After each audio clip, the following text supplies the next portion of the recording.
పీతల పులుసు టేస్టీగా ఏ విధంగా వండుకోవచ్చో ఈరోజు నేను చెప్పబోతాను మీకు. దీనికి ముందుగా ఏం చేస్తామంటే పీతల్ని నీట్గా మనం క్లీన్ చేసుకోవాలన్నమాట. క్లీనింగ్ ప్రాసెసే కొంచెం కష్టంగా ఉంటుంది.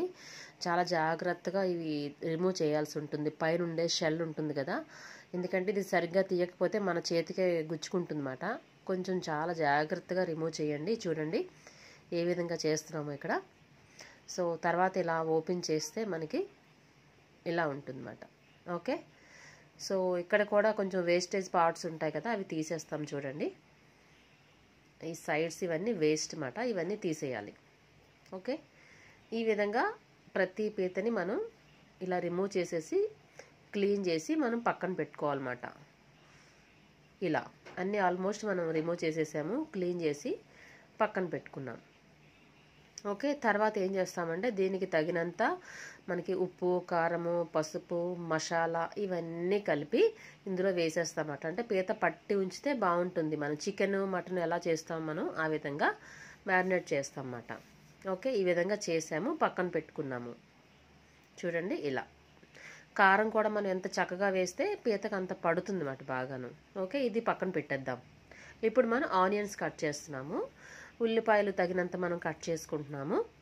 కట్ చేసుకుని పక్కన పెట్టుకున్నాం రెడీగా. అలానే పులుసు అన్నాం కాబట్టి టమాటాను కూడా మనం గ్రైండ్ చేసుకున్నాం. ఇక్కడ గ్రైండ్ చేసుకుని టమాటాస్ కూడా పక్కన పెట్టుకున్నాము. అలానే చింతపండును కూడా మనం నానబెట్టుకున్నాము సరిపడినంత.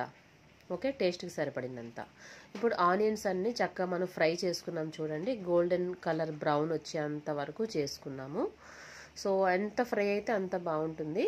సో తర్వాత ఏం చేసామంటే ఇందులో కారం వేసి, తగినంత కారం వేసి మనం ప్రిపేర్ చేసుకున్న టమాటా జ్యూస్ని కూడా ఇందులో వేసేసా. ఆల్మోస్ట్ ఇది కూడా మనకి దగ్గరికి అయిపోవచ్చింది. ఓకే, నెక్స్ట్ మనం నానబెట్టుకున్న చింతపండుని ఒక్కసారి మనం చేతితో బాగా పిసికి తర్వాత ఈ విధంగా ట్రాన్స్ఫర్ చేసుకుంటున్నాం. ఆల్రెడీ మనం ఫ్రై చేస్తున్నాం కదా, దానిలో ట్రాన్స్ఫర్ చేస్తున్నాం. ఓకే, గుజ్జు అంతా చక్కగా వచ్చేసింది, బాగా నానిపోయింది కాబట్టి చక్కగా వచ్చేసింది. ఈ విధంగా ట్రాన్స్ఫర్ చేసిన తర్వాత బాయిల్ అవుతుంది కదా, అంటే పులుసు అంతా మరిగిన తర్వాత అప్పుడు మనం ఆల్రెడీ ప్రిపేర్ చేసి పక్కన పెట్టుకున్నాం కదా పీతలు, ఉప్పు కారం వేసి రెడీగా మసాలా ఇందులోకి వేస్తున్నాం. చూడండి ఒక్కొక్క పీతను ఇందులోకి వేసేస్తున్నాం.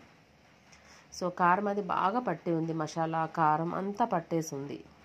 సో ఈ విధంగా వేసేస్తున్నాం. వేసేసిన తర్వాత ఎక్కువసేపు ఉంచక్కర్లేదు, ఒక 15 మినిట్స్ ఉంటే సరిపోతుంది. ఎందుకంటే ఆల్రెడీ పులుసు అంతా మరిగిపోయి ఉంది కదా ఇలా. సో ఒక 15 నిమిషాలు అలా ఉంచేసి ఫైనల్గా ఏం చేస్తామంటే కొత్తిమీరతో ఈ విధంగా గార్నిష్ చేస్తున్నాం. చూడండి ఎంత టేస్ట్గా ఉంటుందో తెలుసా అండి.